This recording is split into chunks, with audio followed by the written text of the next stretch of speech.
আপনারা যে প্রিভিউতে টাটাসটি দেখতে পেলেন, এই টাটাসটি এখন বর্তমানে অনেক ট্রেন্ডিং আছে ইনস্টাগ্রাম রিলসে। তো গাইস, আপনারা যদি এরকম টাটাস বানাতে চান আপনার নিজের ভিডিও দিয়ে, তবেই কিন্তু আজকের এই ভিডিওটা কন্টিনিউ করতে থাকবেন। তো চলুন আর বেশি দেরি না করে আমি শুরু করে দিচ্ছি আজকের এই ভিডিও। এরকম টাটাস ভিডিও বানাতে আপনাদেরকে প্রয়োজন পড়বে দুটি অ্যাপ্লিকেশন। প্রথম অ্যাপ্লিকেশন হচ্ছে ক্যাপকাট এবং দ্বিতীয় অ্যাপ্লিকেশন হচ্ছে ভিএন অ্যাপ। আপনারা দুটোই অ্যাপ্লিকেশন ইনস্টল করে রাখবেন আপনার ফোনে। এবং আপনি যদি ইন্ডিয়ান হয়ে থাকেন তাহলে আপনাকে আরেকটি অ্যাপ্লিকেশন ইনস্টল করে নিতে হবে, সেটি হচ্ছে ভিপিএন। আমি ইন্ডিয়ান, তাই ক্যাপকাটটাকে ইউজ করার জন্য আমি সুপার ভিপিএন ইনস্টল করে নিয়েছি এবং ইনস্টল করে আমি সুপার ভিপিএনটাকে অলরেডি কানেক্টেড করে নিয়েছি। আপনারাও সুপার ভিপিএনটাকে কানেক্টেড করে নেবেন যদি আপনি ইন্ডিয়া থেকে ক্যাপকাট অ্যাপটাকে ব্যবহার করেন। ওকে, আমি প্রথমে ক্যাপকাট অ্যাপ্লিকেশানটাকে ওপেন করে নেব। এখানে আমি নিউ প্রজেক্টে ক্লিক করব, দেন এখান থেকে আমি অ্যালবামসে ক্লিক করে দেব। দেন অ্যালবামসে ক্লিক করার পর এরকম ফাইল শো হবে। আপনার যে ফাইলে ভিডিও আছে আপনারা সেই ফাইলটাকে সিলেক্ট করে নেবেন। এখান থেকে আমি একটি ফাইলকে সিলেক্ট করে নিচ্ছি। এখান থেকে আমি একটি ফাইলকে সিলেক্ট করে আমি সেই ভিডিওটা সিলেক্ট করে নেব, যে ভিডিওটা আমি টাটাস ভিডিও বানাতে চাই।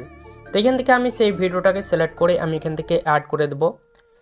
আপনারাও কিন্তু অ্যাড করে দিবেন। অ্যাড করার পর এই ভিডিওর যেটা মেন সাউন্ড থাকবে সেটাকে আপনারা মিউট করে দেবেন। এখানে আমি মিউট করে দিলাম। সো মিউট করার পর আমি এখান থেকে ইফেক্ট অ্যাড করে নেব। ইফেক্টে ক্লিক করব, দেন ভিডিও ইফেক্টে ক্লিক করে দেব। সো ভিডিও ইফেক্টে ক্লিক করার পর বেসিকে ক্লিক করব। সো বেসিকে ক্লিক করার পর এখান থেকে যে হ্যালো বেলার ইফেক্টটা আছে এটাকে আমি অ্যাড করে নেব। সো অ্যাডজাস্টে ক্লিক করব। অ্যাডজাস্টে ক্লিক করার পর এটাকে আমি অ্যাডজাস্টমেন্ট করে নিচ্ছি। তো আপনারাও আপনার ভিডিওর অনুযায়ী অ্যাডজাস্টমেন্ট করে নেবেন বা অ্যাডজাস্ট করে নেবেন। তো এখানে অ্যাডজাস্ট করার পর আমি এখান থেকে রাইট চিহ্নতে ক্লিক করে দেবো। সো রাইট চিহ্নতে ক্লিক করার পর এটাকে আমি সেভ করে নেব। এখান থেকে আমি অ্যারো অপশানে ক্লিক করে সেই ভিডিওটাকে অ্যাকচুয়ালি সেভ করে নেব। সেভ করার পর আমি চলে যাব সোজা ভিএন অ্যাপে। চলে এলাম ভিএন অ্যাপে। আসার পর এখানে প্লাস চিহ্নতে ক্লিক করে দেব। সো প্লাস চিহ্নতে ক্লিক করার পর নিউ প্রজেক্টে ক্লিক করব। দেন ইতিমধ্যে যে ভিডিওটা আপনারা এক্সপোর্ট করেছেন ক্যাপকাট থেকে, বা আমি যে ভিডিওটা ক্যাপকাট থেকে এক্সপোর্ট করলাম সেই ভিডিওটাকে সিলেক্ট করে নেব এবং এখান থেকে তীর চিহ্নতে ক্লিক করে দেব। দেখতে পাচ্ছেন সেই ভিডিওটা কিন্তু একদম চলে এসছে এডিটিং পেজে। আসার পর এই ভিডিওটাকে আমি স্পিড করে নেব। তো স্পিডে ক্লিক করব। দেন এখান থেকে আমি সেই ভিডিওটাকে স্পিড করে নিচ্ছি, কমা বাড়া করে নিচ্ছি। আপনারাও কিন্তু আপনার ভিডিওটাকে স্পিড করে নেবেন।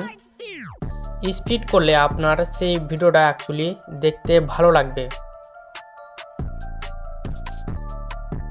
স্পিড করা হলে আপনারা এখান থেকে রাইট চিহ্নতে ক্লিক করে দিবেন। সো রাইট চিহ্নতে ক্লিক করে দিলাম।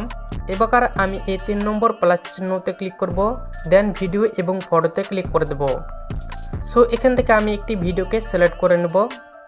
এই ভিডিওর যেটা অডিও আছে সেটাকে আমি একদম ভিডিও থেকে আলাদা করে দেব। তার জন্য এক্সট্রা অডিওতে ক্লিক করব। দেখতে পাচ্ছেন এখানে কিন্তু সেই অডিওটা একদম ভিডিও থেকে আলাদা হয়ে গেছে। ভিডিও থেকে যে অডিওটা বের করলাম ওই ভিডিওটাকে আমি ডিলিট করে দেব। এখান থেকে আমি সেই ভিডিওটাকে ডিলিট করে দিলাম এবং অডিওটার উপরে ক্লিক করে দেব।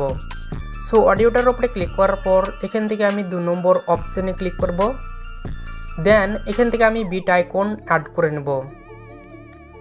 আমি যেভাবে বিট আইকন অ্যাড করব আপনারাও ঠিক সেমভাবে আপনারা বিটগুলোকে অ্যাড করে নেবেন। আপনারা যদি অন্যভাবে বিটগুলোকে অ্যাড করেন তাহলে আপনি কিন্তু একদম ভিডিওটাকে বানাতে পারবেন না বা গানের সাথে মিক্সিং করতে পারবেন না।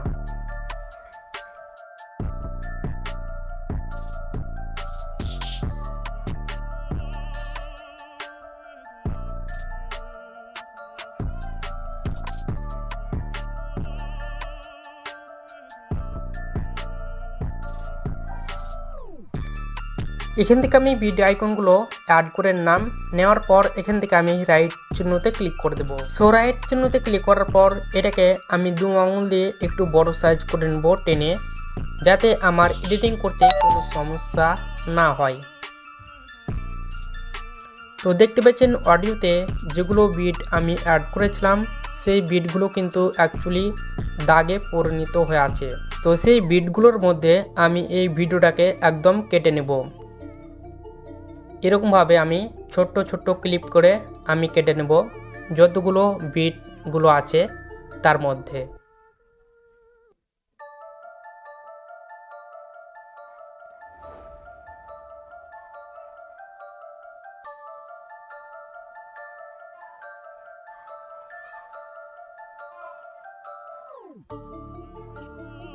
এখানে আমার কিন্তু বিটের মাঝে কিন্তু আমার ভিডিওর ক্লিপগুলা কাটা সম্পূর্ণ হয়ে গেল। হওয়ার পর আমি প্রথম দিকে চলে যাব। সো প্রথম দিকে আসার পর এই প্লাস চিহ্নতে ক্লিক করে দেব। সো প্লাস চিহ্নতে ক্লিক করার পর এখানে যে জুম যে অ্যানিমেশনটা আছে এটাকে আমি সিলেক্ট করে নেব। সিলেক্ট করার পর অ্যাপ্লাই টু অলে ক্লিক করে দেব। প্রত্যেকটা ক্লিপে কিন্তু এই জুম অ্যানিমেশনটা একদম সিলেক্ট হয়ে যাবে। দেখতে পাচ্ছেন প্রত্যেকটা ক্লিপে কিন্তু জুম অ্যানিমেশনটা সিলেক্ট হয়ে গেছে। সিলেক্ট হওয়ার পর এই ভিডিওর উপরে ক্লিক করব। ক্লিক করার পর এফএক্স এর উপরে ক্লিক করে দেব। এর উপরে ক্লিক করার পর অনেকগুলো ইফেক্ট দেখতে পাবেন। আপনার যেটা ইফেক্ট পছন্দ আপনারা ভিডিওর মধ্যে লাগাতে পারেন বা ভিডিওর মধ্যে আপনারা অ্যাড করতে পারেন। তো এখান থেকে অনেকগুলো ইফেক্ট আছে, আপনাদের যেটা ইফেক্ট পছন্দ আপনারা সেই ইফেক্টগুলোকে আপনার ভিডিওর ক্লিপ হিসাবে অ্যাড করে নেবেন। তো এখান থেকে আমি প্রত্যেকটা ক্লিপ ভিডিওতে আমি একটি ইফেক্ট অ্যাড করে নেব আপনাদেরকে এক্সাম্পল স্বরূপ হিসাবে দেখাবার জন্য।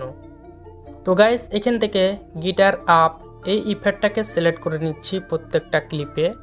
দেখতে পাচ্ছেন প্রত্যেকটা ক্লিপে কিন্তু আমি গিটার আপ যে ইফেক্টটা আছে আমি এই ইফেক্টটাকে সিলেক্ট করে নিচ্ছি। তো প্রথম যে ভিডিওর ক্লিপটা থাকবে সেই ভিডিও ক্লিপে আমি সেই ইফেক্টটাকে অ্যাড করব না, তার জন্য আমি নোতে ক্লিক করব অ্যান্ড রাইট চিহ্নতে ক্লিক করে দেব।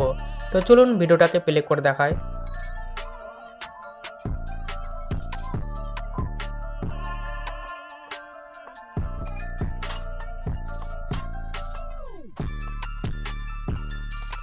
সো এটাকে সেভ করার জন্য আপনারা এখানে দেখতে পাবেন কোনারে একটি ঘর চিহ্ন, ওর ওপরে ক্লিক করে দিবেন।